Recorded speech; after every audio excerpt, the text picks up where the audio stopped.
How's the video quality?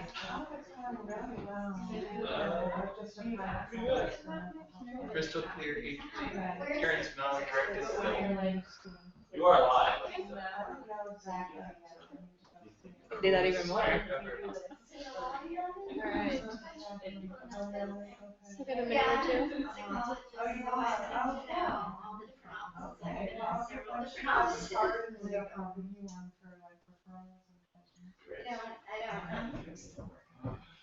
What made you buy it? Yeah, the other one worked good, did a good job, but the newest issues so old, it's really efficient, doesn't use a lot of energy. And I can increase my production and the order won't be an issue. We still have about one more minute, so if you want to go ahead and just make sure you're comfortable, and if you need a glass of water or anything, might be nice. Okay, all right. Oh yeah. Yeah. Is that good? Is this on already? No. Oh wait. Okay. And I just click the record button. All right. Okay. Well, welcome everybody. For those of you who maybe don't know, I have had a recent name change, so I'm Juniper now, and I'm really excited to be here with you guys today. We're going to explore some practices and talk a little bit more about Peace Pilgrim. But first, I think it'd be nice to really just arrive in the space. We've all had different things we've been doing today and going to and fro, so why don't you just, find a position that's comfortable for you. Doesn't have to look any certain way.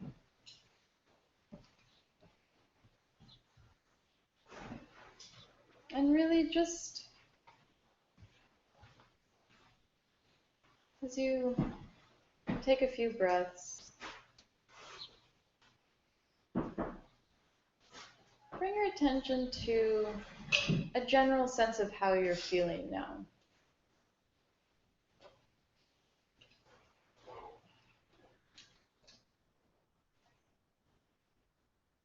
What's the general tone in your mind and emotional body, your physical body?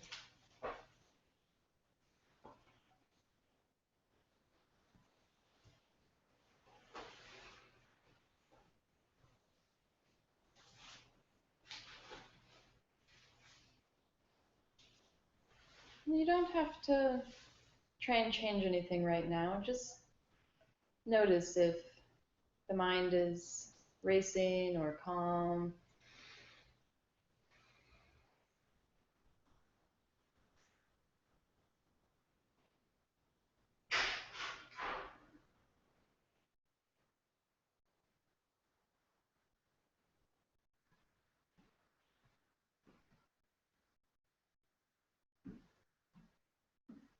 So however you're feeling right now, that's definitely okay. You don't need to be a certain way right now. I'm going to suggest some ways that we can help the body relax. You might want to bring your attention to your head and face,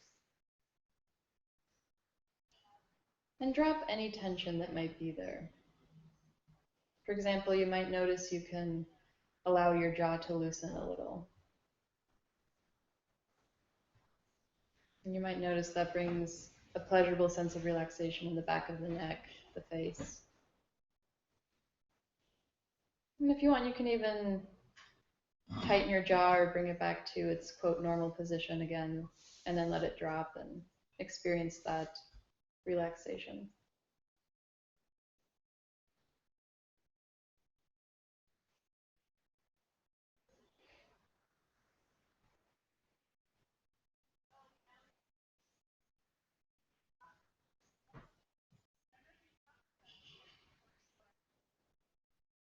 Now if you want to bring your attention down to your shoulders and just notice the way they move with the breath.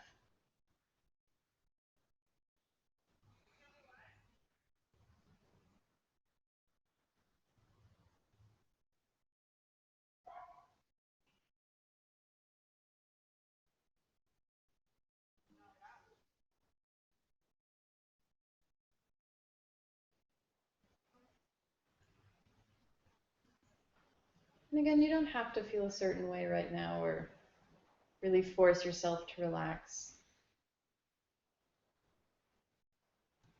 Just allowing to be what's there to be is doing excellent practice.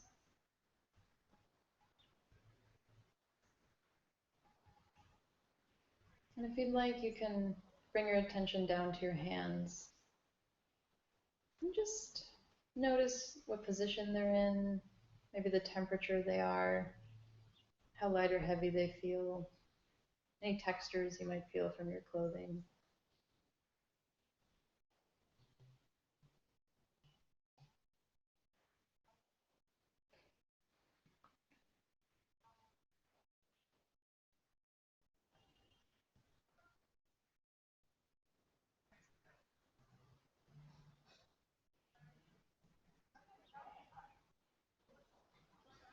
Great.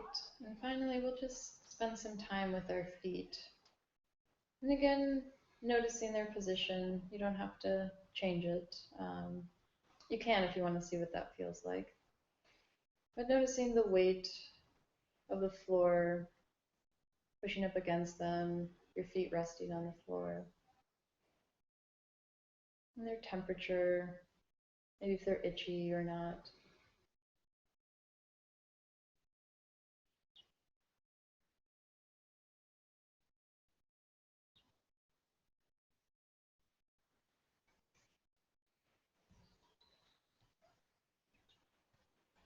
Okay.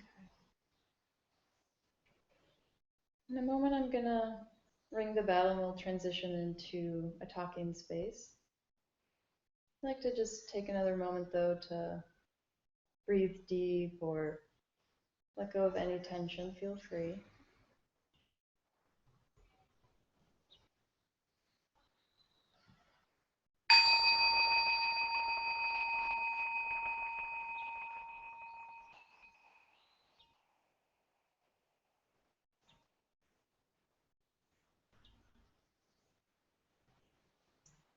Okay, great.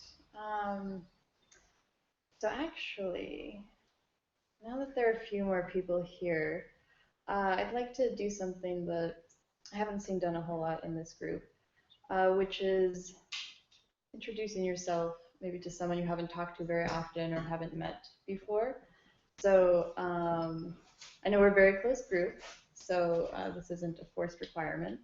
But try to, see if there's someone you haven't spoken with very much or met before, and just share your names again, and ask each other some questions, see how you're doing. We'll spend a few minutes connecting on that level.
Very safe.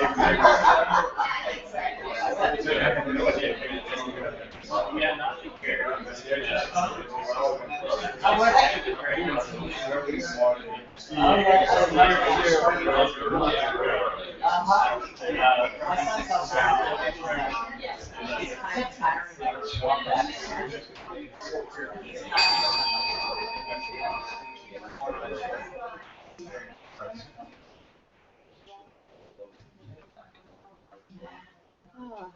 All right, well, thank you guys for indulging me in that. That just made me really happy to see the room full of people, getting to know each other a little bit more. Because I think it's easy to come to this space, and even though we recognize each other and, maybe chat a little bit coming and going, it can get easy to just get into kind of a blinders mode where we're not really engaging with people in our community. So yeah, thank you guys. It just was great to see your faces and hear you engaging. Great. Well, so I'm excited this week to explore more of Peace Pilgrim. And for those of you who might not know, we are working our way through her book. And I chose to look at chapter 6 this week. And just a note that if you haven't gone through her book yet, I think it can be read out of sequence, and this isn't really a traditional book club kind of discussion, because you might have noticed that, wait, we were at chapter 2, now we're at chapter 6. And I think what's beautiful about this book is that really each person is going to draw different things from it and connect with it in different ways. After last week's sit, Catherine and I were talking about how just a certain section where she noticed, oh yeah, Soryu talks about it this way, but when I read it, I felt something completely different. So, we might even circle back to Soryu might have us do chapter 6 again, but it will be completely different kind of talk than I'm about to give. So it's kind of interesting to have a book like that has that flexibility, that doesn't need to be sequential, and so many people are going to bring or take out so many different things from it. So the chapter I chose is really interesting. It's called Solving Life's Problems. And if any of you had a chance to read it, you'll notice Peace Pilgrim is very direct about how to do this. It's a very simple issue for her. It has not been for me personally. So I have a few quotes that I'll look at. I'll share a little bit about myself, and then we'll have time for practice as well. Okay, did anyone get a chance to read the chapter? I did a while. Okay, so some familiarity. All right, so I might ask for comments at some point. We'll see, but yeah, so I like to mention she's very direct. So this section really caught my eye, and I want to start with her philosophy here as she mentions it. Many common problems are caused by wrong attitudes. People see themselves as the center of the universe and judge everything as it relates to them. Naturally, you won't be happy that way. You can only be happy when you see things in proper perspective. All human beings are of equal importance in God's sight and have a job to do in the divine plan. I think that stood out to me because, as probably many of you here know, there can be a sense at times, that I have a bigger self, or, there's more in the universe than this little problem I have with my, a traffic issue or an issue with a coworker or something. So part of us knows that, but then it's so easy to still get stuck in that small self. And So that's what I want to explore a little bit, is noticing when that small self is there, and maybe just doing some practice today that can get us to that larger self. We're going to see it's going to be an experiment. But this part really did stand out to me, so I want to do a little practice with this section. And I'd like to read it again, and you guys can practice with your eyes open or closed. And just kind of let it sink in and notice what comes up for you. And also, you know, she mentions God's sight and divine plan. And, you know, in our community, we're very flexible with words like that. So I think, you know, I might replace the words this time with ones that resonate for me. And, you know, if God's sight resonates for you, that's, you know, keep it. But yeah, just kind of, I'll read it a little bit slower and just see how that's impacting you and how that feels, what comes up for you. Many common problems are caused by wrong attitudes. People see themselves as the center of the universe and judge everything as it relates to them. Naturally, you won't be happy that way. You can only be happy when you see things in proper perspective. All human beings are of equal importance in nature and have a job to do in this great love that surrounds us.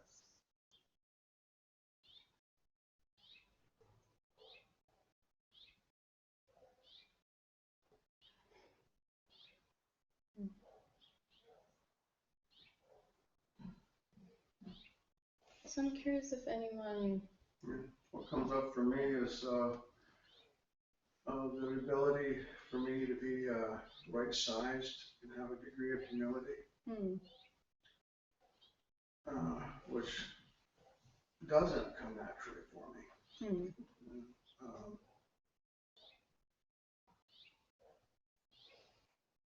Essentially that, just being a worker among workers, that kind of a thing, you know, rather than trying to run the show. Okay, so you're saying that humility is important for you, and to kind of see yourself as part of... In relation to what she's talking about, yeah. To me that's talking about humility and being right-sized. So not trying to like put yourself up here, like, oh, I want to run this show, but kind of... Yeah, is that what you know, like sometimes maybe I get into where for some reason I need to feel superior, so all of a sudden somebody else is a jerk. Yeah, I've been having that going on this week, so yeah, interesting. Yeah.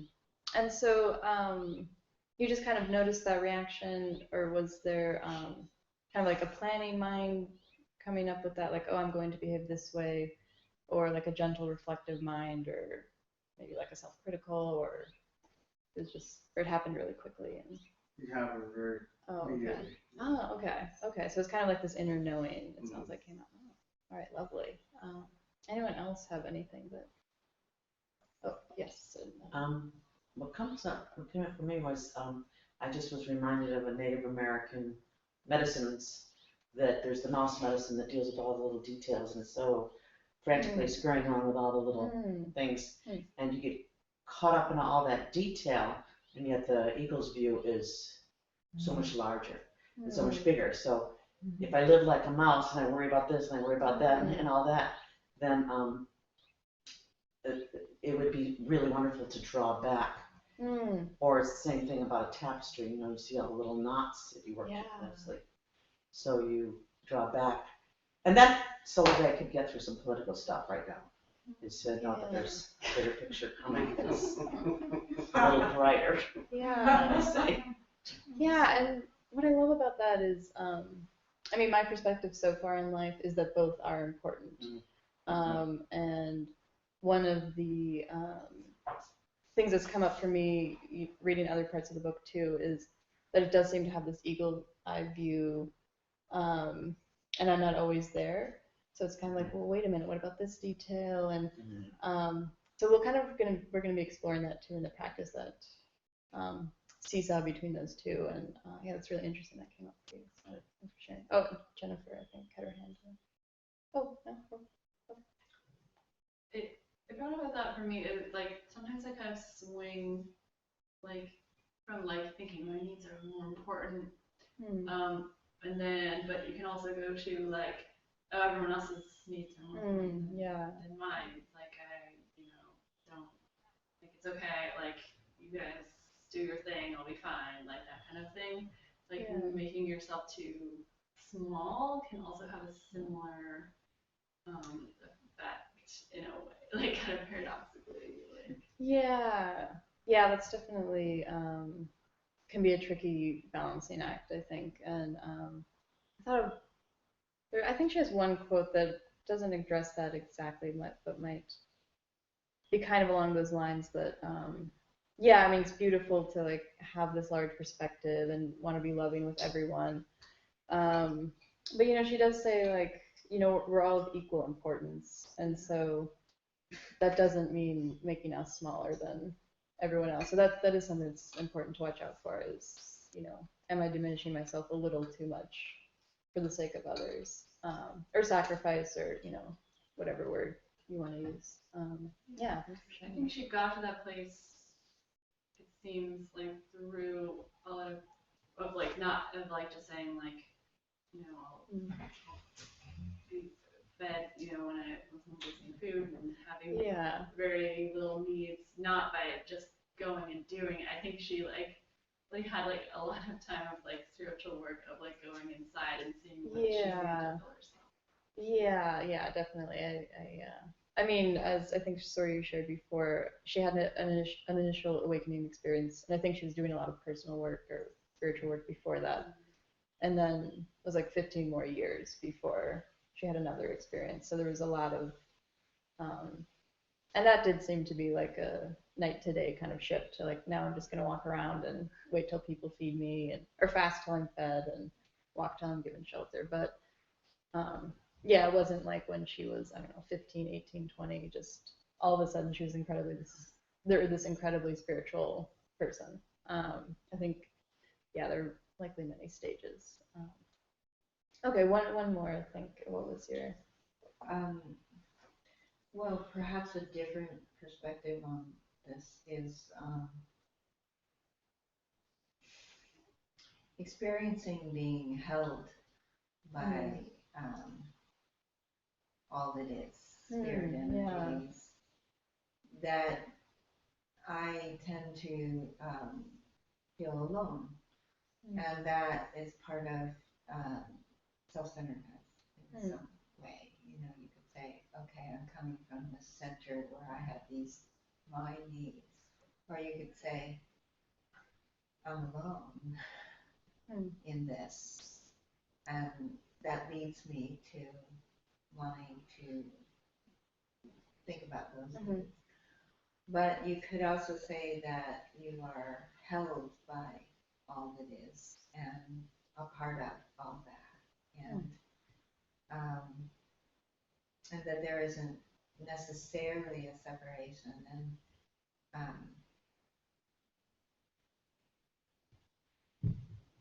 I don't know where I'm going with that except to add that to the mix. And that I recently have felt that, I'm so frightened to step out into a situation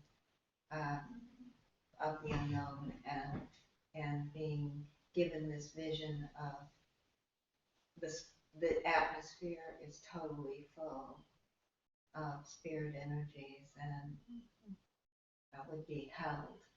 And so that being said, then I'm not alone, and it isn't me alone at the center, self-centeredness.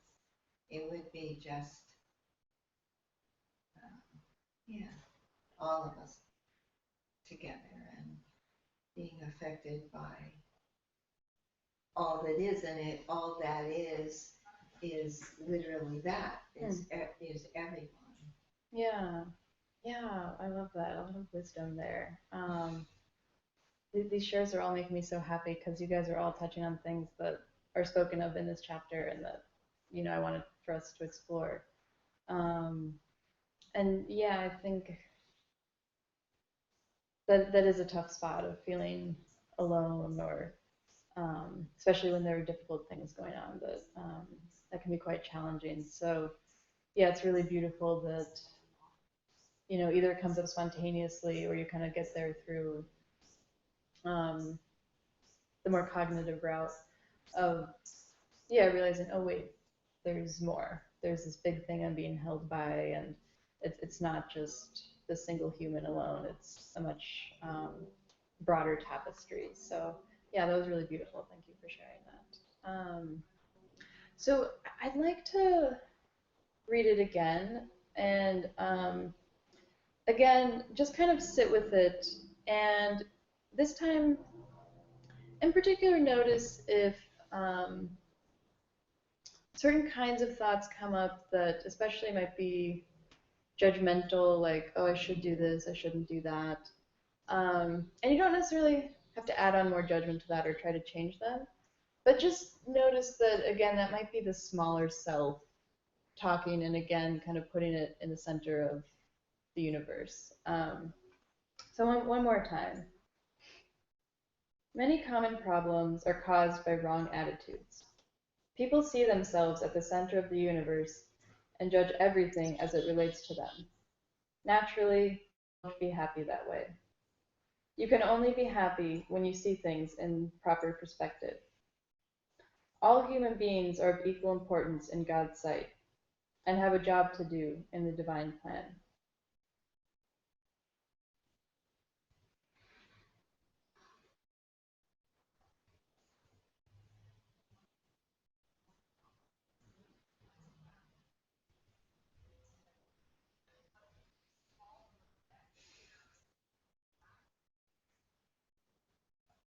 And as we're sitting with this, you might just want to give yourself a gentle reminder: all human beings are of equal importance.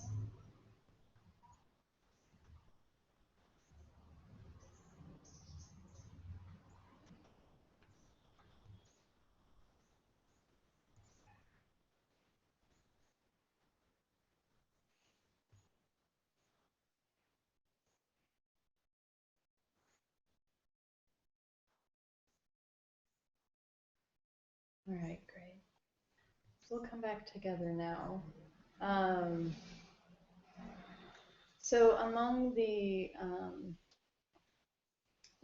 problems she talks about here in this chapter are things that humans do have a difficult time with. She talks about worry, anger, and fear in particular. And she gives a lot of stories that are helpful. I'm not going to go into all the stories right now, just because you can read that at your own pace. And here's a time where we can share more current stories, perhaps. But yeah, so I want to kind of look through these different habits that she talks about and read a little bit about each, and with the idea of exploring them more fully when we get to a longer chunk of practice. So worrying, and it's interesting, she calls all of these habits. She doesn't call it the worry problem, or like the worry we have no control of. In her view, they were habits that we've developed, and therefore we can stop doing them. Yeah, I'll just read a little bit here. Worry is a habit. It is something that can be worked on. I call it relinquishment of the worry habit. There are techniques that help. And then she mentions one of her ways was, leaving it in God's hands, like doing your best and then saying, well, it's in God's hands now. Those are the best hands for any problem to be in. So that's one technique. And then another one is to kind of think about what she mentions here. How often are you worrying about the present moment? The present is usually all right. If you're worrying, you're either agonizing over the past, which you should have forgotten long ago, or else you're apprehensive over the future, which hasn't even come yet. We tend to skim right over the present moment, which is the only moment God gives any of us to live. If you don't live the present moment, you never get around to living at all. And if you do live the present moment, you tend not to worry. For me, every moment is a new and wonderful opportunity to be of service. Yeah, so I think that's something we've all heard, especially people in this group who are interested in meditation. We've heard again and again, like, be present, live in the moment. And of course, that's definitely something that's easier said than done. But I wanted to share, I think she does have a beautiful way of putting it, that the present moment is really skimmed over. And because of the habits that we've had a hand in creating and that also surround us, I think, as a society, or maybe people's family patterns, it's just so easy to be thinking about things that happened an hour ago, 2 days ago, or worrying about something. And it can really, for some of us, it can really consume a large part of our day, actually.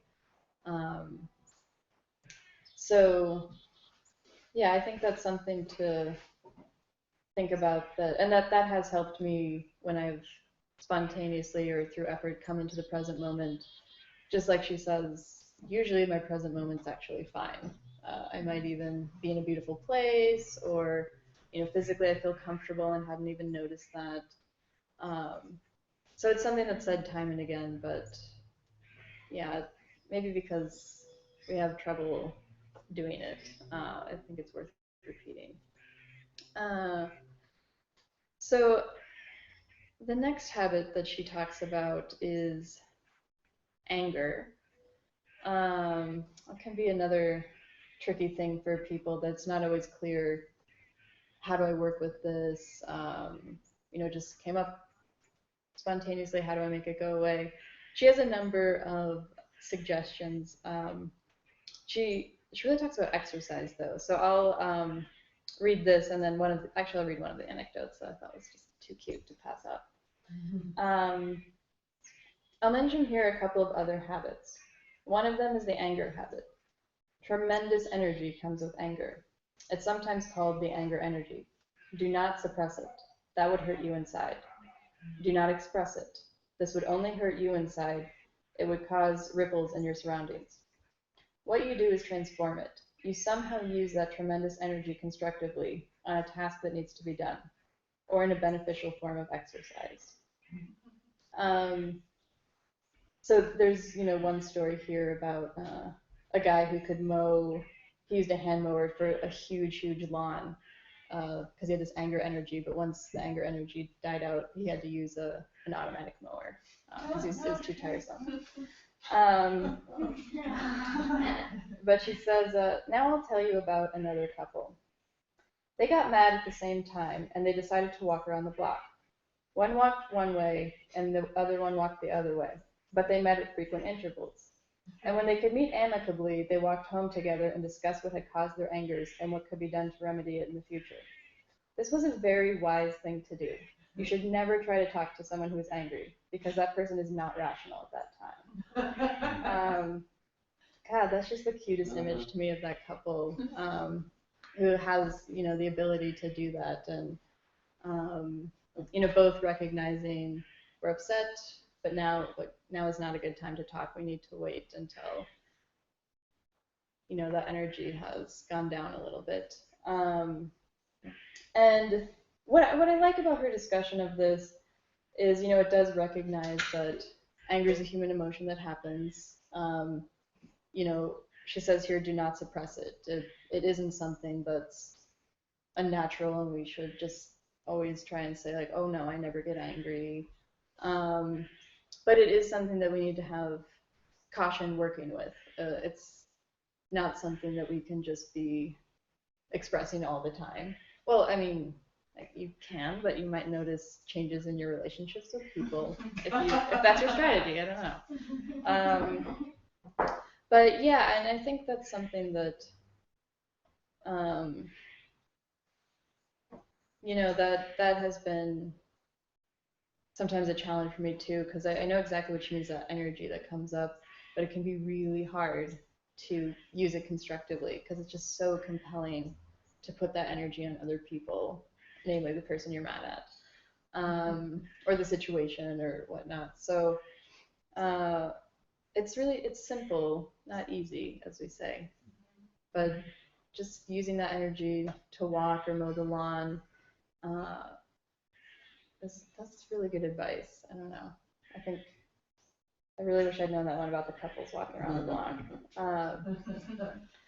And then the last habit she talks about in this chapter is fear. And so she starts by saying fear is also a habit. Fear can be taught and is taught constantly. Fear is perpetuated.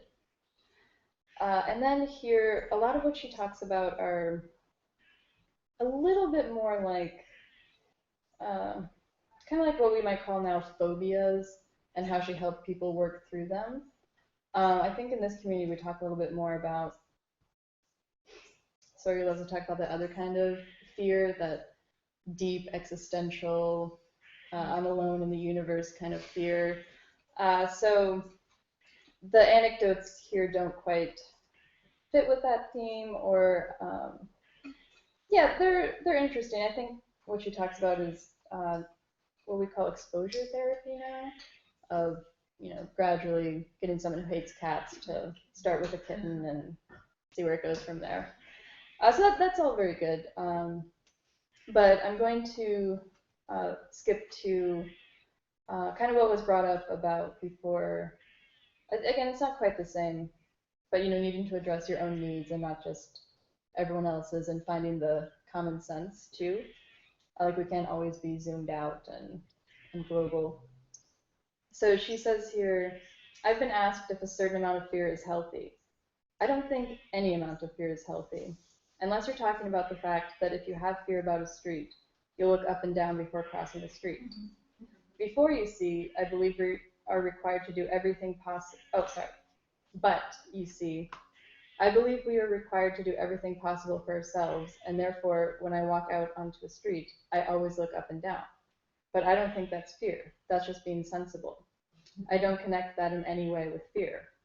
For instance, I know that if there are little pebbles scattered over a smooth rock, I'm liable to slip if I step on those little pebbles. So I'm careful not to. I'm not afraid. It's just the sensible thing to do. Yeah, so I wanted to read that. I think that's a really helpful paragraph as we're reading through Peace Pilgrim, who, she's so impressive. She's just like a straight arrow. Like, drop your worry habit, drop your anger habit, drop your fear habit, boom.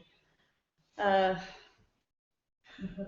then that can leave lingering questions like, what about this situation? What about that? But there is still that common sense of, we're not talking about being merged with everything all the time. That would be a very complicated way to live. Actually, I don't know if you could survive, because you wouldn't know where to put the food, or if you were hungry or not even. So yeah, so I guess that's another point, that it is okay that we have our smaller selves sometimes. That does help us survive. So this is not an anti self-talk, really. Okay, so that's Peace Pilgrim, and I might turn to that a little bit more. So I really do recommend reading this, because yeah, it's really great the way she can be so straightforward and give this advice, and I've gotten a lot out of it. But I also want to talk too about how it can be really hard, and it's not so simple as reading what someone says about this, or giving anecdotes, and then just, oh, suddenly I can be this humble person all the time. But I did want to share a little bit, yeah, I think I have time, about me and my own struggles, and how the practice has helped, just as another example, because sometimes this can seem larger than life to me. Maybe other people don't read it that way, but you know, I've definitely had a really hard time with worry, anger, and fear. And, you know, in particular, those came up a lot when I was going through my divorce, and especially the anger. Because, you know, that wasn't something I planned on ever doing in my life. I had thought I was the other 50%. Um, and yeah, these things were really hard to work through, you know, and especially in the first few months, which for most people are, you know, universally considered very difficult.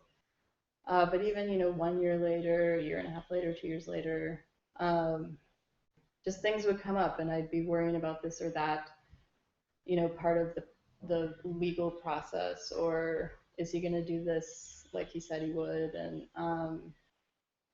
it really, yeah, it really wasn't easy. And I think if I'd read Peace Pilgrim, I don't know, a year or two ago, I probably would have wanted to punch her.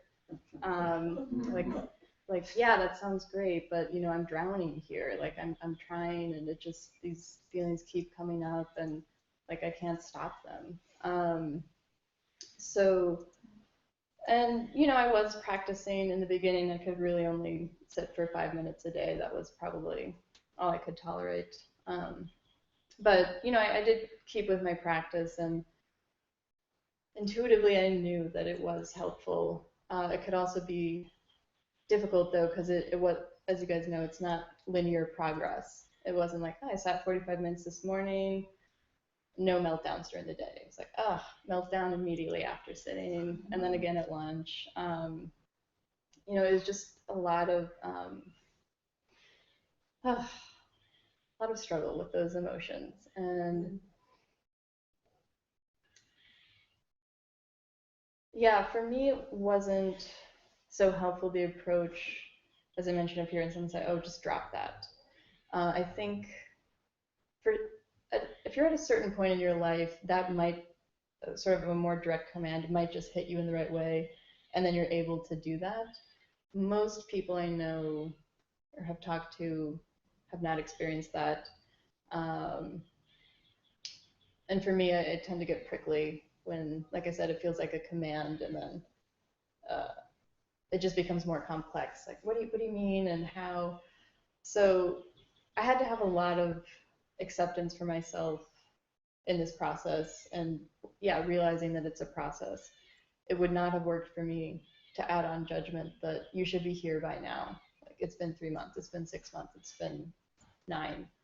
That, I mean, and those thoughts did come up too. And then a friend would remind me, you know, this is a process, and it's not something you can neatly package into a series of distinct stages. And then that just made all the difference, kind of having that space and realizing, okay, there's some time for this. So I definitely want to be an advocate if you're going through something difficult or complex in your life, that does require a lot of patience, and it's not so simple as just doing what a teacher says or agreeing with a quote that you like and living that way. And those are good things to have around you, definitely. And if you find them helpful, I mean, definitely continue with listening to the teacher and reading quotes. I really enjoyed that too. Or my whole life, I've really enjoyed that. But there does need to be a lot of time with the self and seeing what works for the self, and using our own words to describe things. Because I read these quotes that I really like. You know, I picked them. But I feel like, you know, from the comments we've already had, you guys already know a lot of those things, and you might already have articulated them to yourself or others, or they might just be resting more in the feeling stage, which I think is fine. We don't need to leave today with you guys having your own chapter of how to solve life's problems. But yeah, so that's what I want to explore is, you know, what comes up for us internally with these subjects and how we might be able to work with them. And we're going to explore here. So I've been at an interesting point in my practice and needing to shake things up and I've pretty much been making it up as I go the past few weeks. So today we're kind of also going to see what that looks like, and if it works, or that's an interesting phrase, isn't it? If it works, if it's inviting you to be curious and explore, I think that's a good instinct to follow. So we'll do some seated practice and then some moving around practice, or movement practice as well. And if you are going through something really big right now, I just want to say you don't need to look at that topic today if it does feel like it's too much. You can kind of purposefully choose a less challenging topic, or we're going to start by finding a way to feel comfortable in our bodies. So just know that at any time, if something really big comes up, that it's perfectly okay to say, yeah, today is not really the right moment for this. So I just want to put that out there because these are challenging topics, and there's nothing wrong with stuff coming up spontaneously, or if you have a big event going on. But yeah, another thing I learned is that actually that living in the now moment, distraction can be quite useful. If you have a lot of overwhelm, it might not be the most skillful thing to say, I will meditate, through this. It might be okay to call a friend, or like I enjoyed watching Netflix when things were really intense, So anyway, this isn't a strong determination say where you really have to push through anything. I just want to create a space where we can explore what comes up, and hopefully it will be, invite some curiosity or be of some use. So yeah, we'll take a moment to get comfy again. And yeah. So one thing I've been exploring, even before I read this chapter, is are there techniques I can do to try to remind myself of this larger self and try to get out of the smaller self way of thinking? So in that vein, we're going to use some questioning in this practice that we're doing today. But to start, I think it's nice to have a comfortable place. So take a moment, and yeah, if you need to stand up and stretch a little, that's fine.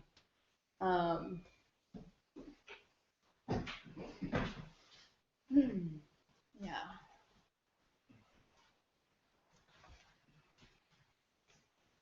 All right. So again, what we're going to do is notice if there's any part of you that's already relaxed. And it doesn't have to be a large part. Or it might be the whole body. But just spend some time resting in any part of your body that feels relaxed.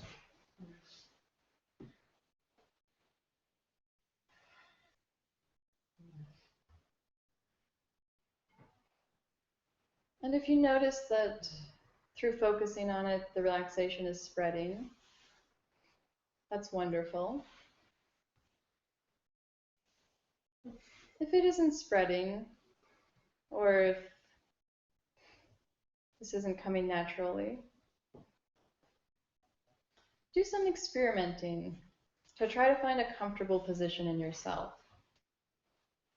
In the past, I've imagined stretching out in a hammock,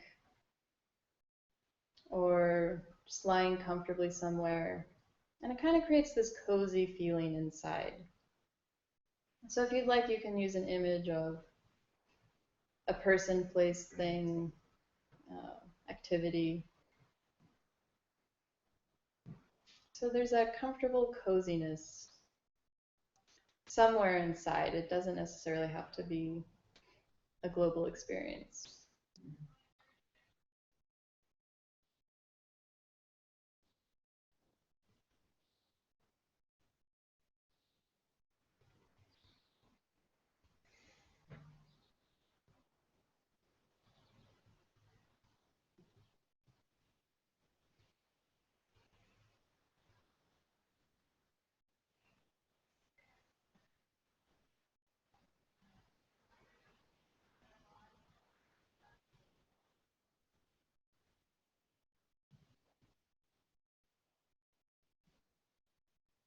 So again, we're trying to stay with a feeling of relaxation or inner coziness.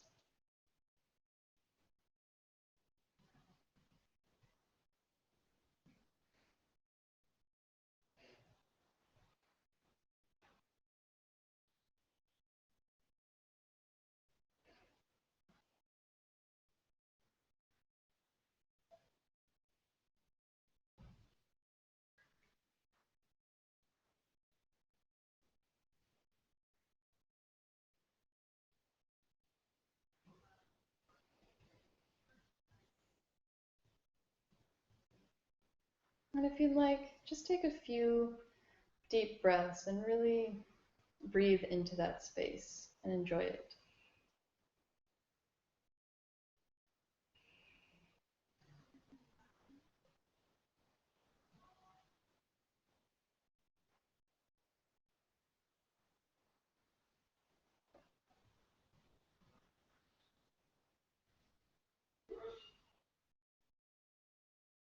We're going to be referring back to this place and use it as a palate cleanser, if you will. But for now, we're going to just let that be in the background. And I'm going to name the different habits that Peace Pilgrim spoke of. And I'm just going to say this word at intervals, and your task is just to see what comes up. And try to stay detached. You might notice a planning self come up, a judgmental self, a confused self, and that's okay.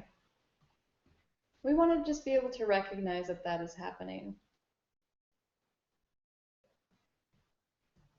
And if you feel you're really getting pulled into that, you can maybe bring a question of, is this all I am? Is this all of me? And see if that changes the size of the experience at all, or the size of you. So again, you don't have to make anything happen. I'm just going to say these words, and it might be pure tranquility inside, or people or events might come to mind. Again, we're just observing. So we'll start with worry. What comes up when I say worry or worrying?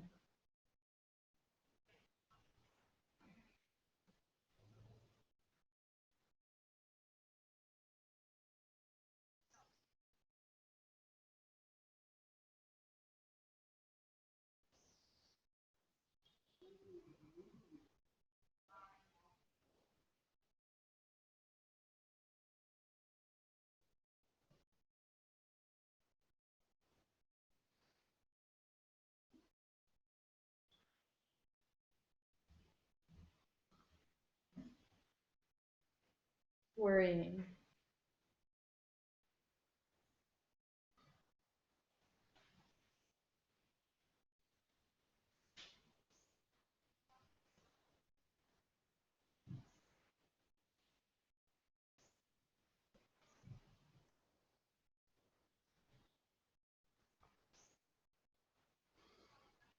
Worrying.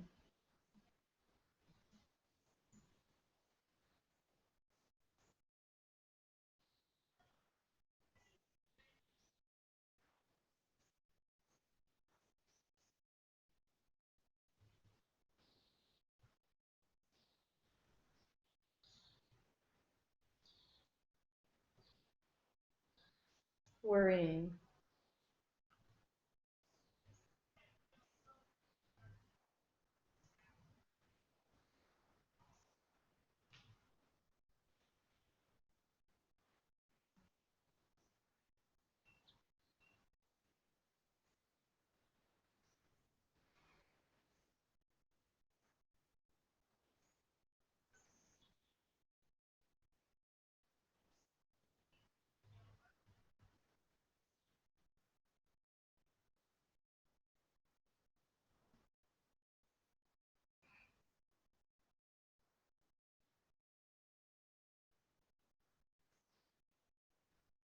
Worrying.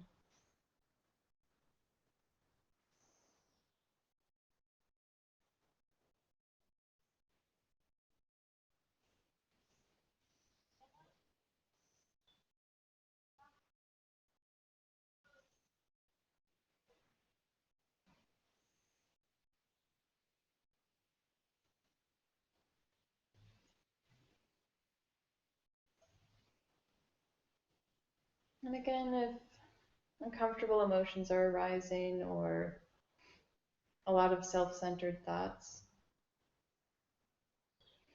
that's okay. We can just acknowledge that that's happened. We've gotten hooked by something. It's an incredibly common human experience that happens to us multiple times each day. But if we'd like, we can try to nudge ourselves towards a broader view. So maybe you have your own phrase for this, or you could ask questions like, isn't there more to me? Aren't I bigger? You don't necessarily have to answer those. They could just be more like rhetorical questions.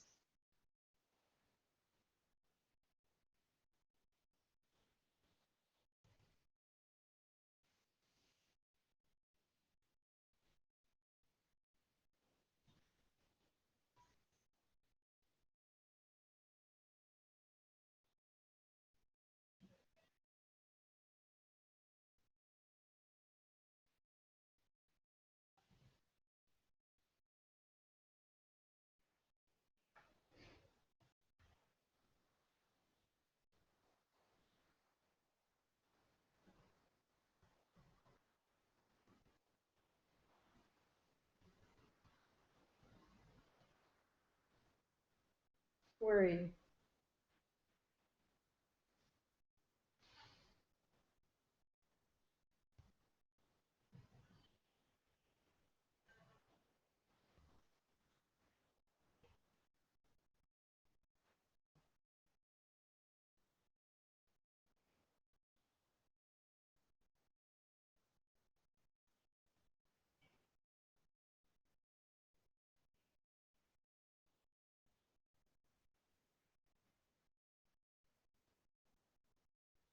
Worrying.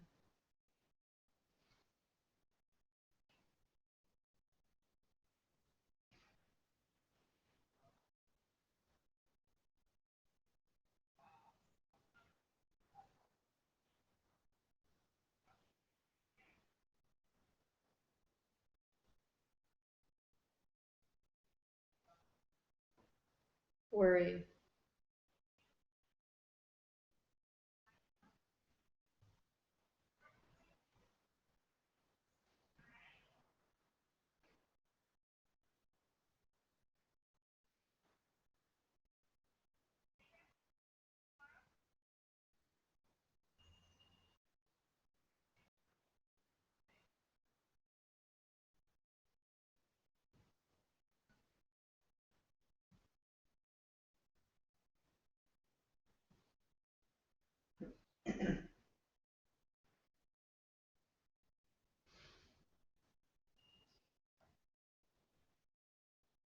Okay, excellent.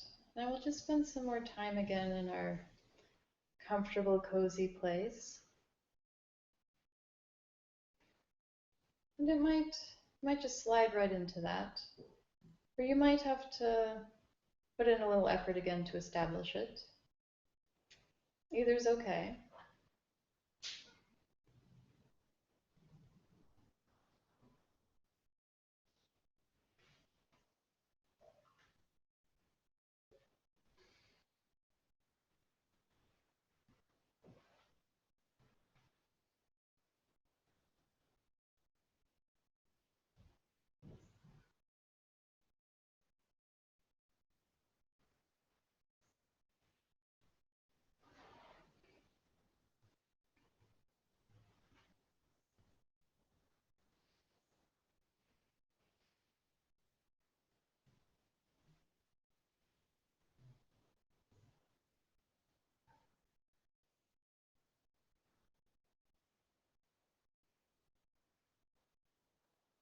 And if you're noticing that maybe there's been a shift in that cozy place or it's just not as accessible. Again, that's okay. Maybe there was challenging material that's lingering. Remember, you can always go to something physical, like the feeling of your feet on the floor or your seat. And the breath can be an ally to us in this process.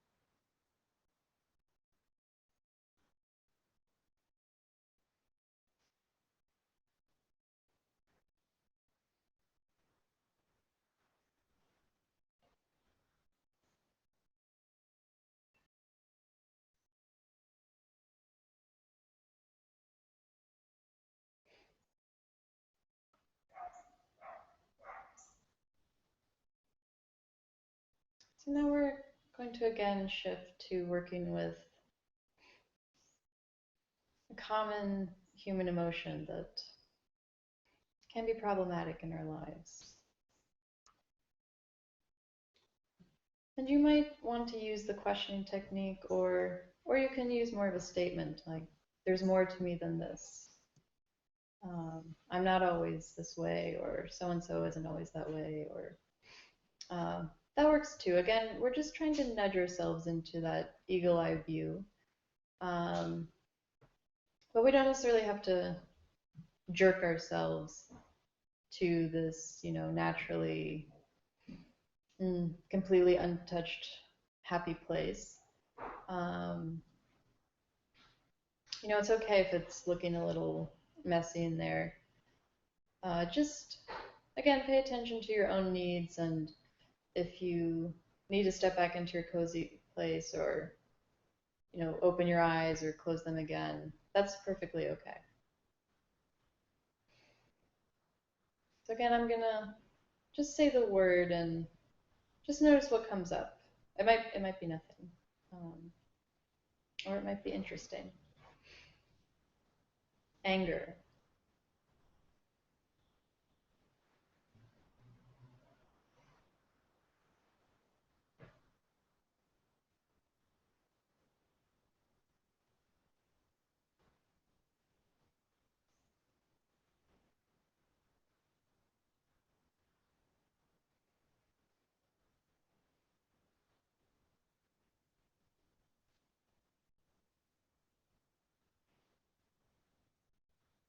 anger,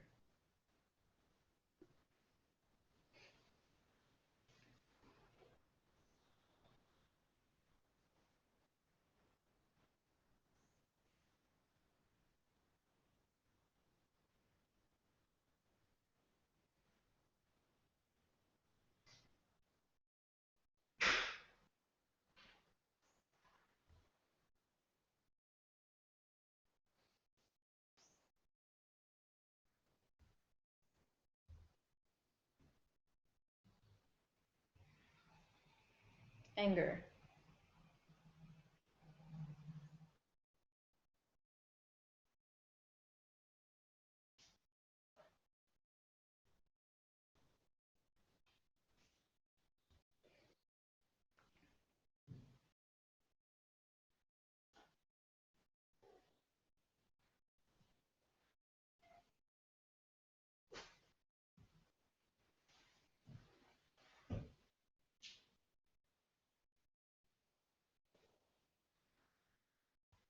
anger,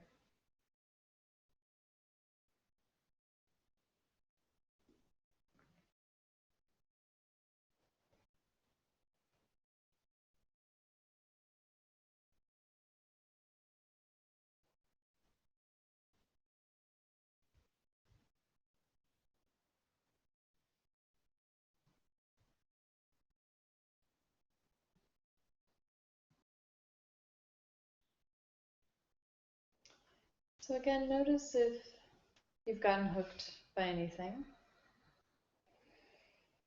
You can take a breath.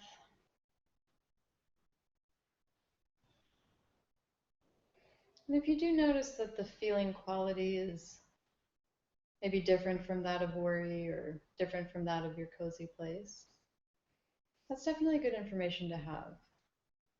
You might also notice too the tone or pace of your thoughts has changed.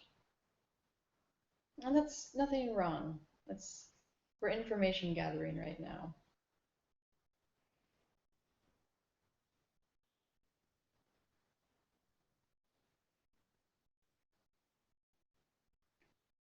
It might also be important to see if, for any of these qualities that we're naming,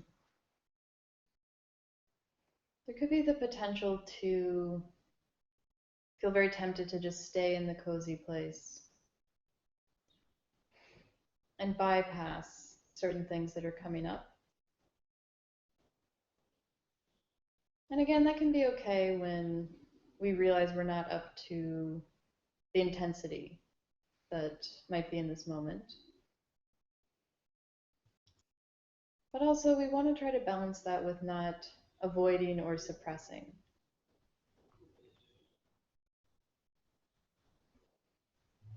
So maybe a question you could ask for any of these is, can I stay open to this right now and be okay?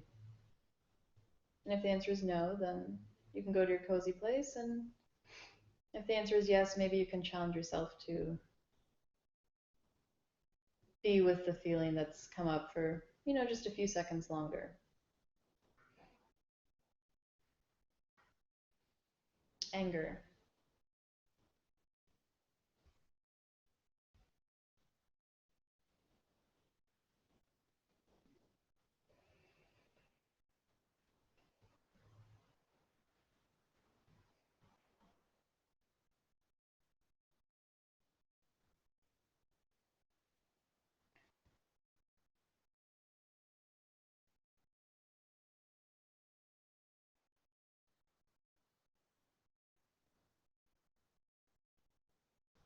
Anger.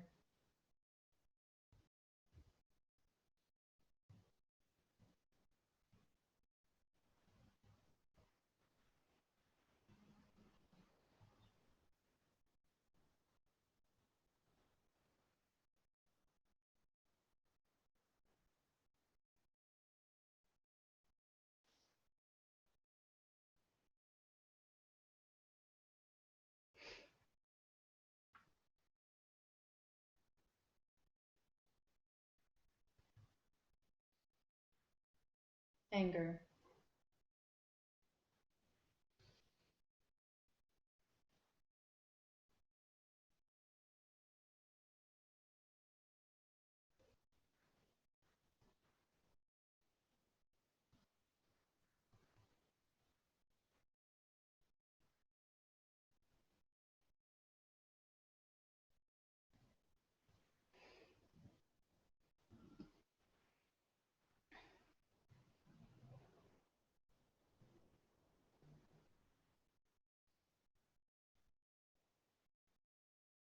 So again, let's intentionally return to our cozy place, our comfortable place.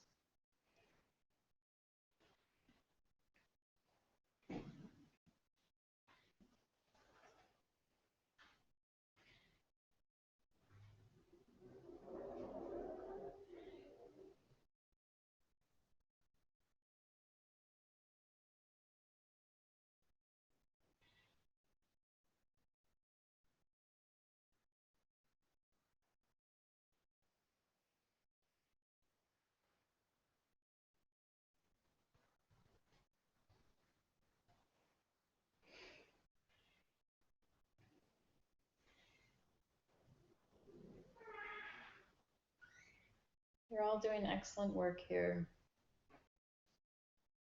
We're just going to practice a little bit more time seated and then we'll take a walk.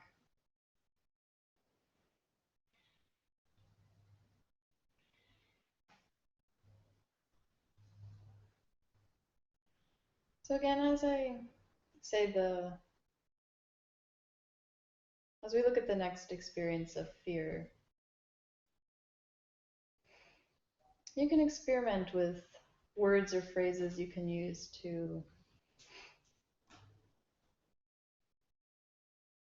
see if they help ungrip you or examine the experience from a little bit more distance. And to kind of remind yourself that you're a complex person with many different feelings and experiences. And any one thing that's come up today is not the whole story of you. So that could be a line that you want to experiment with. This isn't the whole story, or this isn't my whole story.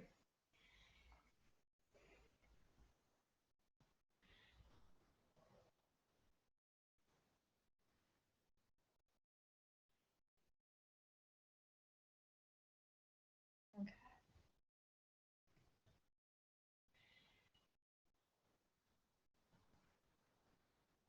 So now we're going to explore our experience when we hear the word fear.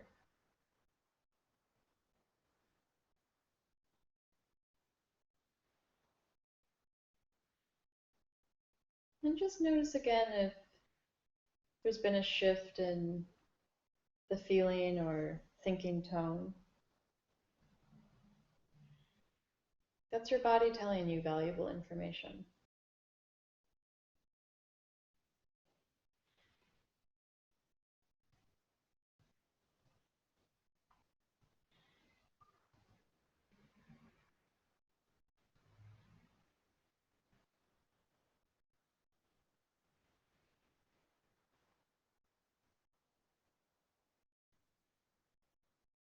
Fear.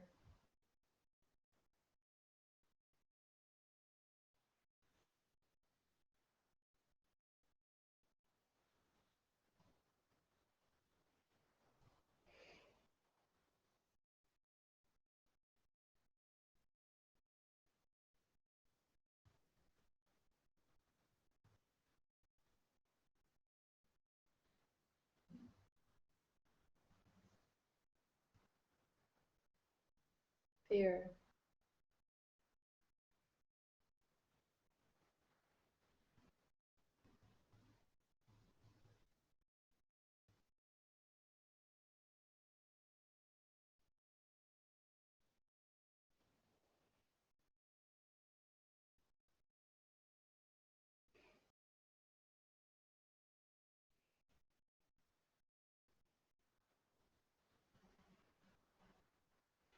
Fearing.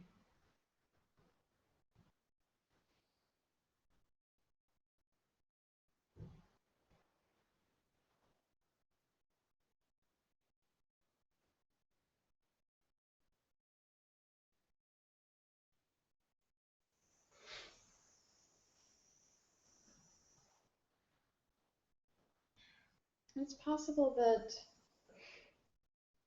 a certain visualization or storyline has appeared or might appear later. And you might have an intuitive sense that you can work through that in a certain way, maybe with dialogue with the self or if another person is there. Feel free to follow that if that has come up for you.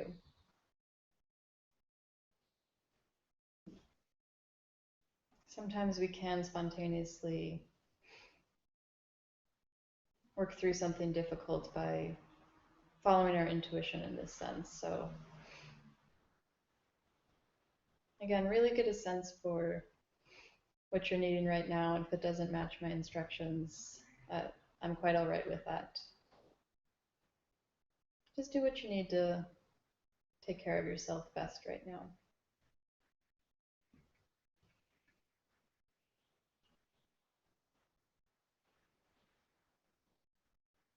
Fear.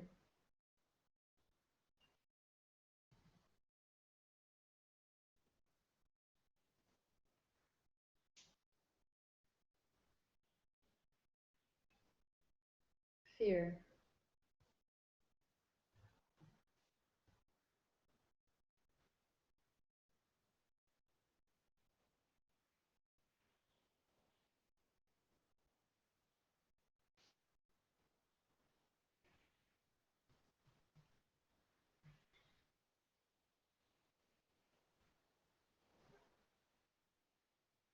Fearing.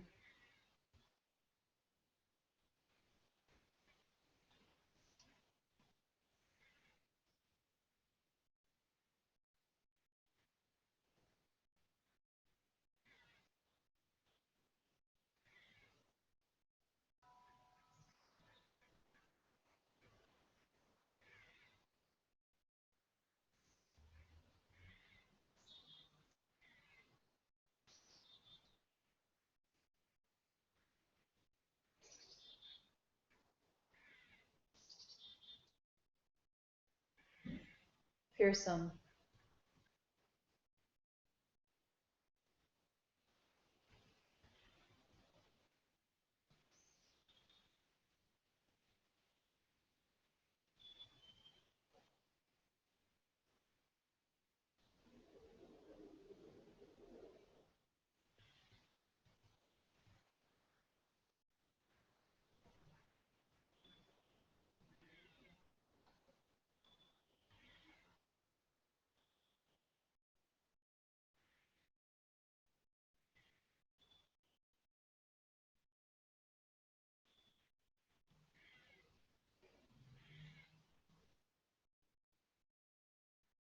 Fear.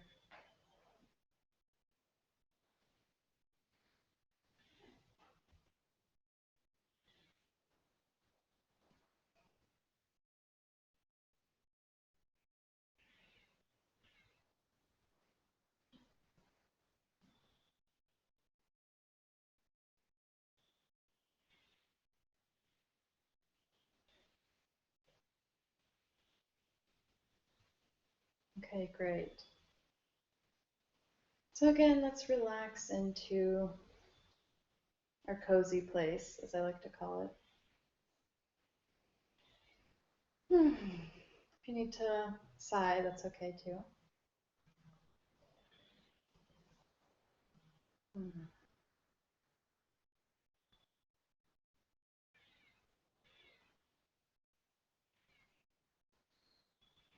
That might or might not have been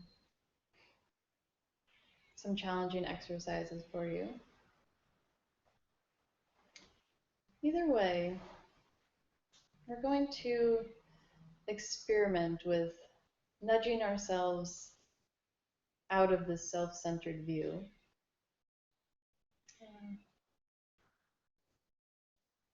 And to do this, we're going to be in movement for a period. I do recommend going outside if you can.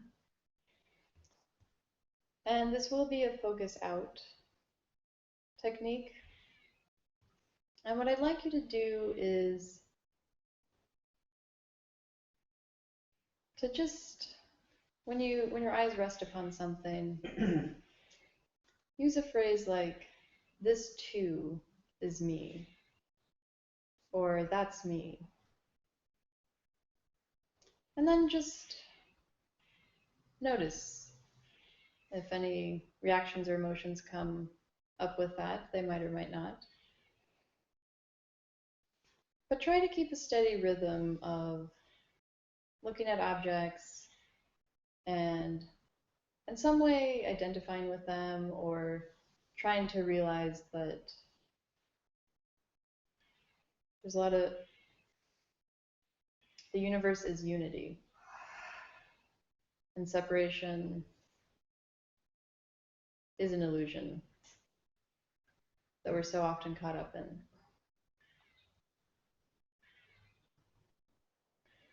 So I'm going to ring the bell. You can also use this time if you need some water to go to the bathroom. You can still practice. And we'll take a few minutes of movement, and when I ring the bell again, we can come back here and do a little bit more of formal practice.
good. We're just going to spend another moment or two in formal practice.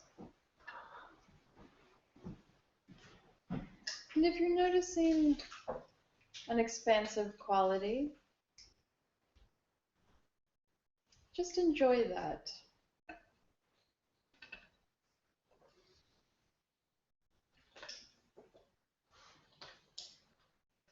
Let that surround you or uplift you,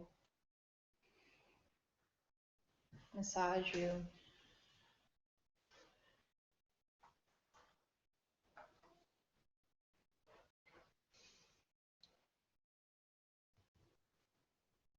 If that's not something you're detecting right now,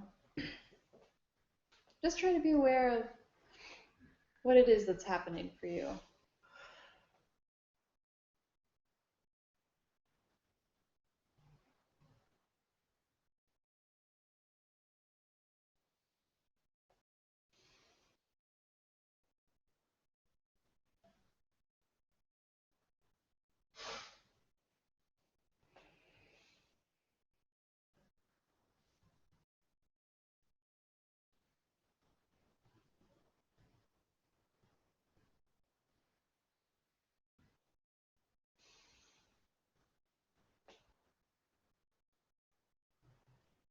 Okay, good. And now we're going to do a much shorter version of the practice we did before. And this time as I say the words, just notice if there's been a shift. There might or might not have been. Either way, that's interesting to observe. So we'll go back to worry.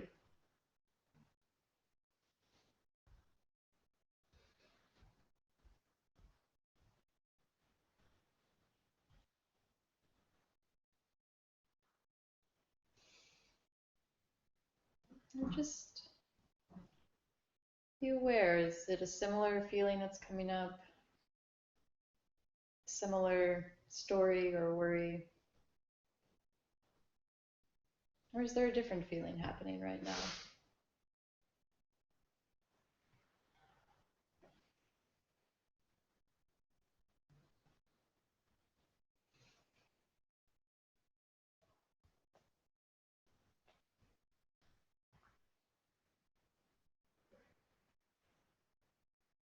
Anger.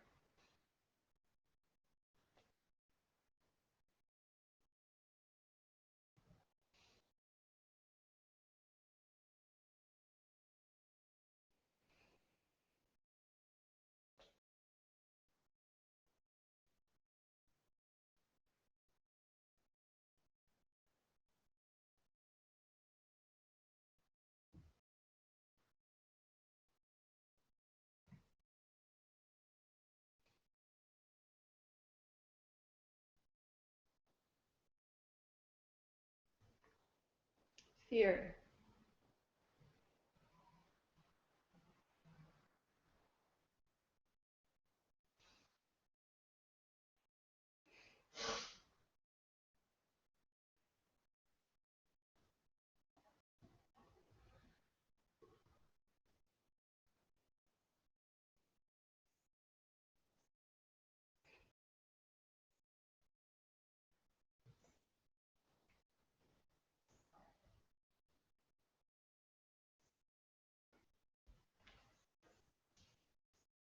Okay, great. So again, let's just spend some time in a comfortable place, maybe enjoying any body sensations that have arisen, or just how it feels now to be seated, not have a task to do or a place to go. We can just sit right here and it's enough.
I'd love to hear if anyone would like to share their experiences or ask a question.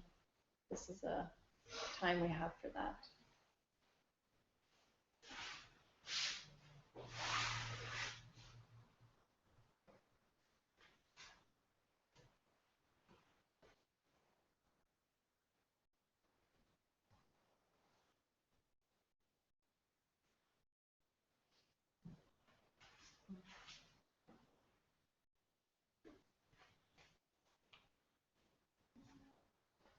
Sorry, you had your hand up. Thank you. That was very lovely. When we initially, I look at it as a before and after, with outdoor meditation as kind of the in between, Yeah, the transition. I think it was a transition for me. yeah. And the 3 habits that Peace spoke of and that you highlighted, initially, the worry, the anger, and the fear. For me, it wasn't so much in my own personal life, and I'm grateful for that, but more for the world. And all of them surrounded that, every single one of those. And then when I went outside with that whole kind of oneness, unity exercise, and was really appreciative of all that is there, I was able to, my mantras changed, my thoughts changed in the second meditation from, it was worry, and it just was all is well, all is well, all is well. And then anger was, I was grateful that I don't hate, I guess. And then, I think that's basically what it was. And then the one, fear was love conquers fear, was the new mantra that came up. So that was a very mutable, that's the word I'm looking for. But that experience changed my whole first experience. Yeah. Wow. It was really nice. Appreciate it. Yeah. So, what happened in the second shorter period that we just did? Those sayings came to you spontaneously? Those, love those hate, sayings, or... just when you said worry, it didn't even, no worry crossed my mind at all. All was well, just kept on coming through. Yeah. And the same thing with the fear and the anger was the gratitude, and then the fear was the love. Yeah, those came through. I didn't feel any of those worry at that point in time. I was inundated with it at the first. Yeah, there's a lot in what you said that it just has so much wisdom, because that's another good point that I think Peace Pilgrim, and I was talking about the personal effects of these emotions and what we can do personally, but there is a lot in our culture right now that is helping us with these habits, and it can be really hard not to get caught up in that. And what I really liked is that you were letting yourself stay open to, at first a lot was coming at you, and that might have been uncomfortable, but you kind of stuck with it, it sounded like. And then you're open to exploring outside, and then again. So that to me seems like a really good habit that you've cultivated for working with these issues, because it can be hard to tackle worry when you think, oh, well, I know worry, it's this one thing. Is it?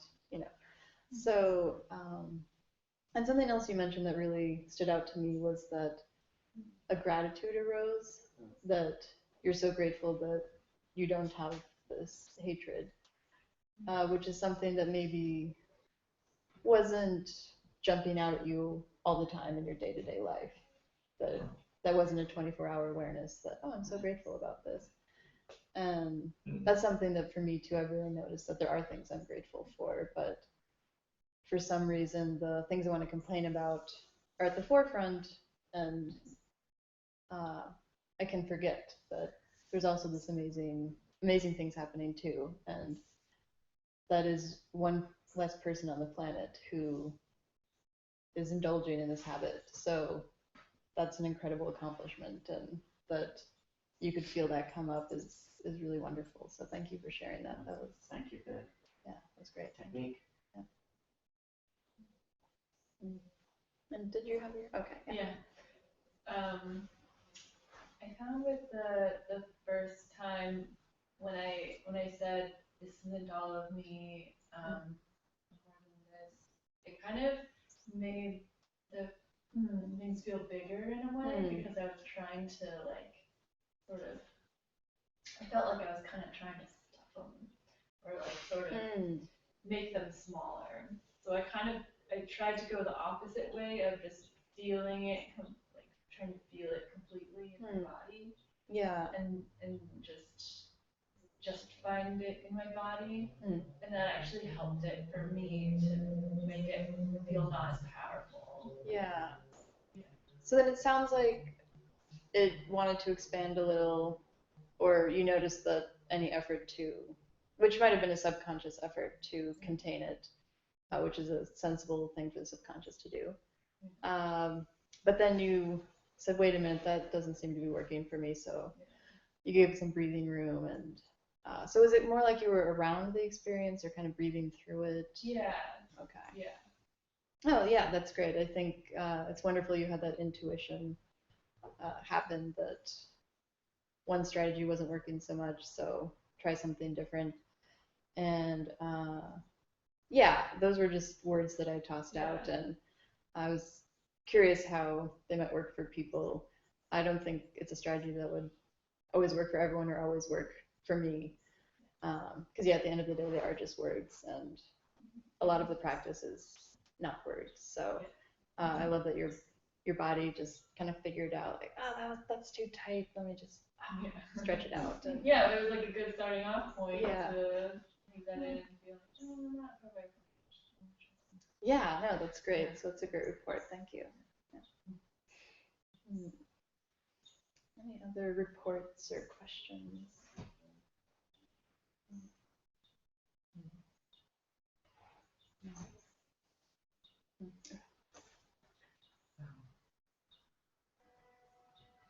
I was aware of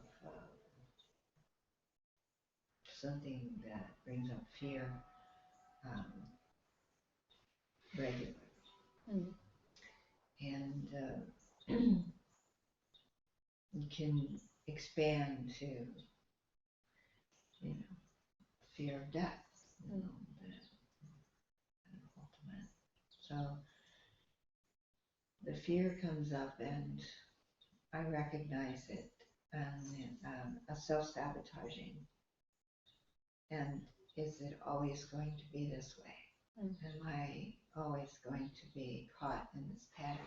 I see it today, I see it right now, and if I just sit with it,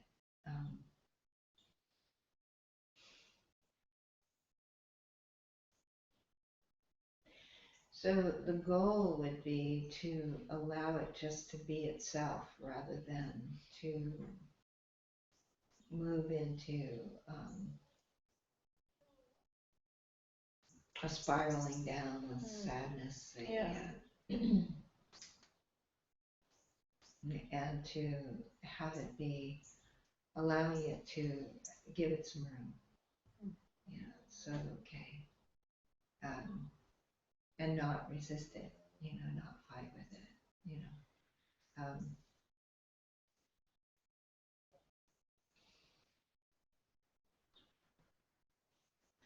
and again, to recognize that we're not alone, and the prayer comes up to invite help to change the pattern. So give it space and give it prayer. Yeah. But it's difficult. It's probably the most difficult. Yeah. To allow the fear. Yeah. Yeah, I really appreciate that you shared that because it is so difficult, and I think it's also difficult to share that with other people because we don't always talk about that, even with people we're really close with. Um, so for you to bring that to the group, I think I just want to honor that was important because, yeah, we all have certain fears, and definitely I'd say the fear of death is the big one for many of us. And it's not so simple to just, like a light switch. Oh, I'm not going to worry about that anymore. Or, in the present moment, I'm okay, because it's very, very challenging. So I think it makes sense that that's something you were grappling with. It wasn't just gone after one breath. But yeah, another thing, I heard from what you reported is that you two were working with it. It wasn't just a static thing of this is a fear and it stayed that way the whole time. You're kind of remembering this. Oh yeah, there's prayer. Oh, there's community, or whatever word you might have used for community, a largeness or unity. And I think that was those are great examples of ways that you were trying to work with this difficult thing. Like, does it help if I say this, or maybe feeling in that way? Does that shift it at all? What I was mentioning was expansion. Yeah. To give it space. Yeah. And did being outside change things at all, or have any effect on the expansiveness, or did that come maybe before? Perhaps, I'm not sure. Okay. Yeah, I'm just curious. Yeah, and it didn't need to. I was just sometimes just being in a physically different place, or eyes open or closed, sometimes we can detect immediately, oh, that shifts it, but other times it's not so clear. So yeah, it's definitely a tough thing to work with. So thank you for voicing that for us, because yeah, many of us have struggled with that or are struggling with that. So.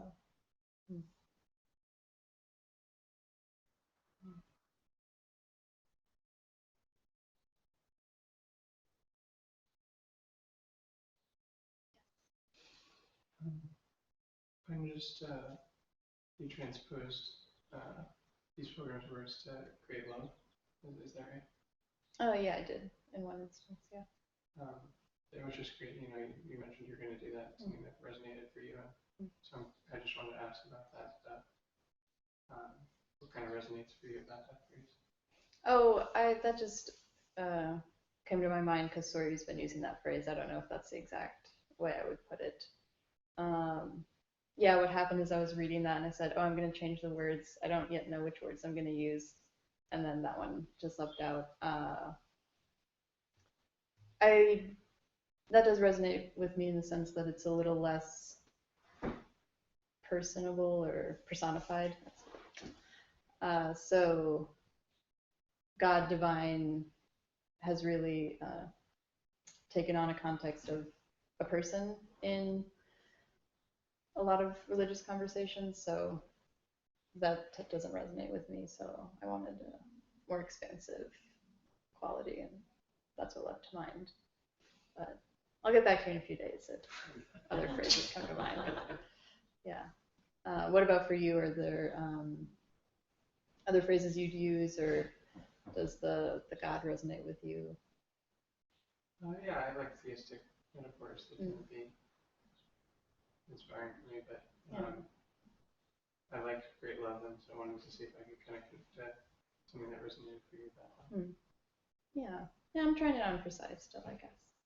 Yeah. Okay. All right. Anything? Oh, yes. Just going to say that going outside and observing the beautiful lawn and flowers and the smell, and I particularly like looking through the trees and seeing the sun come through it. All of this, and then my eyes guys are distracted. Hmm. I'm distracted by this one piece of trash over here. And I go around the lawn and I'm still like, okay, why does that like bug me so much? Hmm. And I keep coming back to it. I keep Yeah. looking at it. And then I go over there and I come back. And I'm like, why is there one piece of trash out there? Hmm. I don't care if it's compostable or not. Hmm. And then it sort of came to me actually at the very end. I don't know who started this statement, but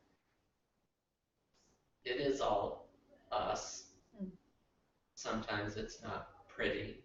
Yeah. I think that's a quote from, at least I heard it, Denise was saying it in one of her statements, and sometimes we're not pretty. Yeah. Sometimes we stand out above everything. And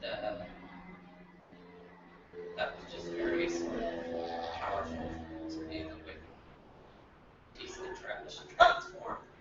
Yeah. Gosh, there's so much metaphor in that, right? Like certain thoughts we have, like that's a piece of trash thought, but yet we keep going back to it like it's a gem. Maybe it is actually. But that kind of this shouldn't be here. I feel like I would go through a very similar experience seeing trash outside. We're so lucky to have this little natural space next to our room for practice. So yeah, it sounds like I'm really glad you had that. You could have that experience and just notice the effect it had on you and the way you kept circling back, and that. Then you also too question, well, why is this exactly happening? And again, I think that shows a nice openness that you're willing to explore, and that I just love that story. Is there anything else you wanted to add or? No, thank you. Okay, all right, that's great. Thanks for sharing that. And you had something? Well, I was thinking about this service thing that I guess she says that's sort of the answer is just be of service to her, right? And I find that being of service is easier than just being with me. I don't know, like I was gonna say, well, the right answer would be just, and I totally hear the whole thing about the trash and sort of the acceptance of what sort of is, I guess you could say.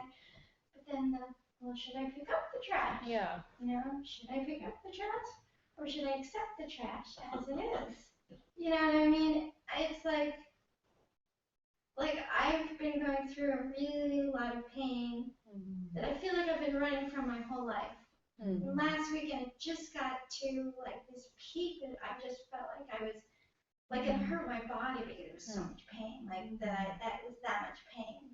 And I didn't know how to get out of it, and I didn't want to run away from it. I just wanted to let it be and hope that it would start to break up at some point, but it didn't. And I had just like little moments of lightness, and I had work I had to do. And anyway, I was telling Suri about that, but the thing I was thinking about is like it would have been so easy for me to make a phone call, and then actually later that week I ended up having some things happen where I could be of service to people, where somebody was ill and they needed me to come over, or somebody else. And okay, the lightness came in, and it was much more light and easier, and I don't feel like I'm in that place at the moment. Although there's these little worry that it's gonna, because I know, I kind of have a feeling it's not done yet, whatever it is, but I mean, maybe it is. But it's like, okay, so being of service makes everything easier and lighter if I go out and think about other people. And so anyway, so I'd just be interested in hearing what you had to say in that regard. Yeah. Oh, I would love to converse with you at length about this, because there was definitely a lot of parts of what you said. One thing is that you mentioned that the pain experience felt overwhelming and that it didn't change. Although I also heard you say there were some moments of lightness. So was that kind of afterwards or in the middle of In the this thing middle that of felt like? There were enough moments of lightness. I got a little bit of work done. There was moments of lightness, and then eventually, just life started, and I had to do it. I was more involved with other people, and once I started getting involved with other people, I started forgetting it and not being with it, and it sort of just disappeared. Yeah. That experience. Yeah. It was like a deep loneliness, I guess, would be a piece of it, you might say.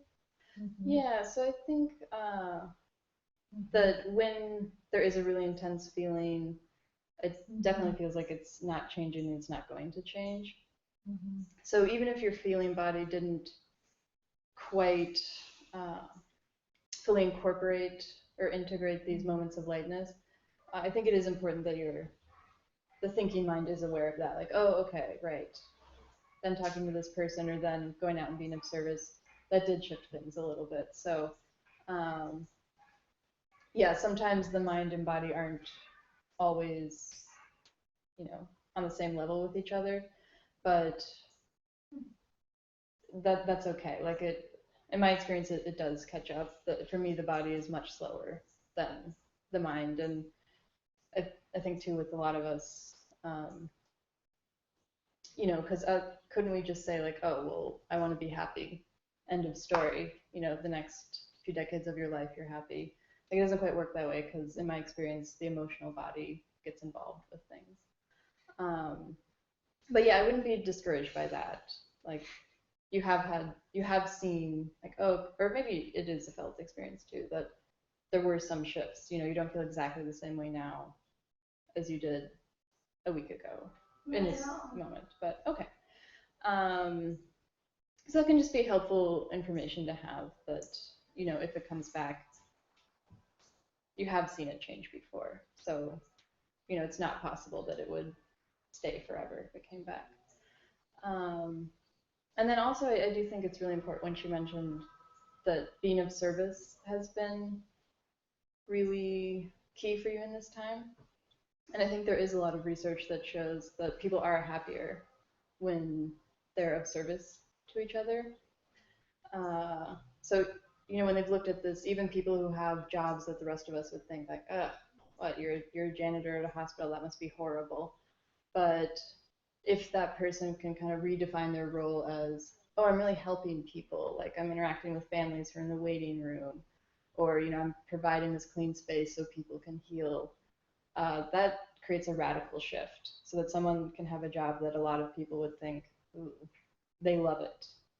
So it's not something that is a bad thing at all, this desire to be of service, and it does feel good. So, that's a really good feedback loop you've noticed. Is that just kind of sometimes just a defense, like just a way of escaping? Yeah. Just like, anyway, I guess that. Yeah, that was going to be the next part I mentioned, is that it's just something to keep an eye on. I don't think it's necessarily a situation where you have to say, halt all service until this is resolved. No more service.